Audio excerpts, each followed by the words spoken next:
Promising Young Woman is currently in theaters, and I believe it's coming on demand this week.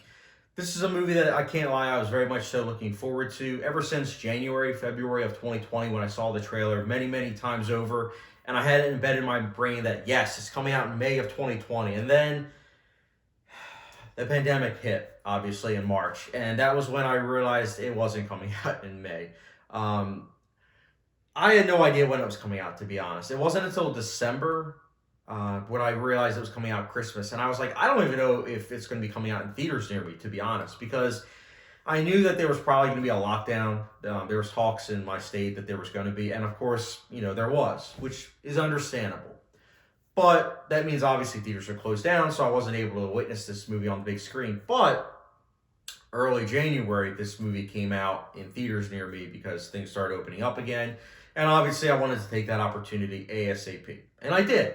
And I have to say, right off the bat, I kept my expectations medium. I kept them in check because, yes, I said I was very excited for it. But as I realized that I was seeing this movie, I was like, settle them down because, you're hearing it's great and everything. You liked the trailer, but at the same time, if you go in with so high expectations, there's no way it's going to really be able to meet it. And I have to say, that was probably the best advice I gave to myself because I think that if I did overhype this movie for myself, I probably wouldn't have liked it as much as I did. But because I went in open-minded and not really sure about what I was going to experience and not like, oh, I'm going to like it automatically, I was able to experience a really, really, really well done film. This is a great film, I would say. I would go so far as to say it is top 3 movies of the year for me. I don't know where it's going to land just yet, but just know that. I really like this movie. Carey Mulligan kills it. She is a great actress inside Llewyn Davis in Education, Drive, Great Gatsby. She is great.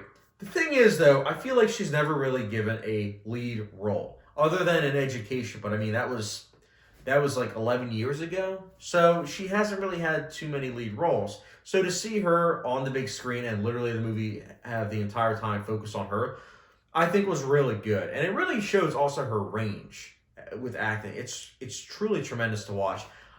She should get nominated for an Oscar and I think possibly even win. Bo Burnham is also great. Bo Burnham is someone that I had only really heard about through the fact that he directed 8th Grade, that A24 movie. But besides that, I didn't know that he was in previous comedies. I was like, this guy looks familiar. And then when I looked him up, I was like, oh, director of 8th Grade, and he was in a couple things here and there. But he's great. And the chemistry he has with Carey Mulligan, it's palpable. You really do get a sense of that these two individuals are very interesting and that they're almost like made for each other. And their arcs are also something else entirely that, let me tell you, the twists and turns of this movie are really something else. There were a couple of things I was able to kind of lead into and kind of being like, okay, I think I see where that's going. And I was kind of right. But for the most part, when you get to that final act, there's one thing that happens in particular. And I'm like, I don't think anyone, and I mean anyone, saw that coming. And if they did, you deserve a gold star, man, because it really changed everything about the movie, I feel like. And you look at things then in a different perspective. Any other movie would have handled this differently.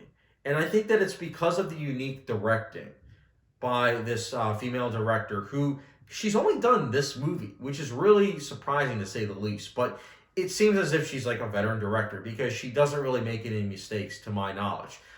There are some things that people look at as implausible, and I'll get to that in my negatives a bit. But this is a movie that feels very fresh. It's great in terms of it's dealing with a lot of seedy issues, a lot of issues that are very topical, unfortunately, for today. I mean, having to do with obviously assault, men versus women in terms of like gender roles and like the treatment of such of either or. These are things that obviously, in my opinion, everyone should be treated as equals. But this movie is showing that, unfortunately, a lot of people don't see it that way. And a lot of people are looking at things in a black and white lens. And this is a movie that deals with it in a gray, opaque factor. And I think that it's done really well because of that. Because it doesn't give you easy answers. It doesn't. I think, if anything, it makes me as a viewer more stressful and more anxiety-inducing with some of the situations that occur. And that's obviously the intention of the director, and she did a great job, which is why I'm saying the directing's so great. But again, going back to the cinematography, dealing with all this stuff, but then also dealing with this like juicy, great looking cinematography that's dealing with all these like nice colors is really a tribute to working with directors and cinematographers and the collaboration of such, because easily I could have seen this movie be something where it's like dealing with, not too many colors because it's dealing with a lot of like, dramatic issues, but instead they choose to use all these colors that make it look like a Nicholas Winding Refn movie. So props to the director and the cinematographer for combining their wits together. Also, I gotta mention, again, the themes and messages tying into all of this. Those themes and messages I think are really well handled, and I think anyone, and I mean anyone, should watch this movie. Which, speaking of which, here's the sad part about this movie. Nobody that I talked to had heard about this movie. That's one of the reasons why I waited to talk about this movie, because, it's sad. A movie like Birds of Prey, everyone will have heard of. It's like, oh, it's a Harley Quinn movie, and it's like, it's a feminist movie. And then for me, I'm like, it's a false feminism movie. It's a movie that is toting it, using it as like an advertisement gimmick, versus a movie like Promising Young Woman that nobody's really heard of outside of film buffs, is left outside in the dust just because it's an independent movie. It doesn't have a big budget to advertise the way Birds of Prey would. It's a shame, really, because this is a movie that I would tout as a feminist piece, because it's a movie that gets you thinking. It thinks about that subject matter a lot in this movie. There's a lot thinking on this movie, and it deals with gender roles, again, feminism, and a lot of other issues that I don't really want to get into because some of them do kind of delve into spoilers. But for all these positives, I will say, and also one of the best theater experiences, I will say that I mentioned about implausibility. And as much as I love the final act, I think that the last couple minutes, I think that I can see it possibly happening, but at the same time, I can't lie. I do wish the last 3 minutes or so weren't in the movie. And hear me out. If you've seen the movie, hear me out. I'm saying that because I feel like I would have left the movie not only just being angry, but more so being enraged. Because I feel like the last couple of minutes make you feel like angry, but also satisfied. And I feel like a message that makes you fully angry, I think, does a better job than like giving you some satisfaction. Because I feel like when you're not satisfied fully, sometimes you get even more angry, and then you think about those issues even more. At least for myself. And I know it's something that for a lot of people are going to be like, well, Chad, I like being satisfied while watching a movie. I don't like it if something's kind of like left as like, well, it never got solved. For me, that's something that I kind of do like. I think about the movie Prisoners, which is one of my favorite movies of all time with Denis Villeneuve. That's a movie that has an ending that is left ambiguous. And it drives me crazy, but it also drives me to saying, either way, it's a lose-lose situation. But I still am able to think about that ending and talk about it to death.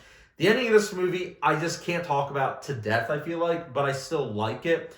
And if this isn't making 100% sense, I apologize for those of you that haven't seen it. But if you've seen the movie, you know what I'm saying. And I actually did have a conversation on my Letterboxd with someone about that.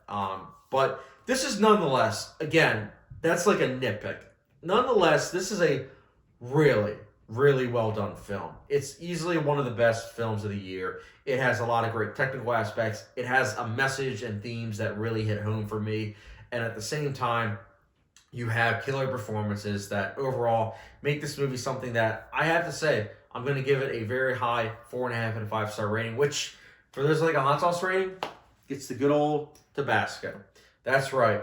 Means it's really good, guys. But Promising Young Woman. If you guys have seen it, let me know your thoughts in the comment section down below with how you liked it. As well as always, don't forget the subscription, notification bell, and also Letterboxd. And I'll catch you guys later.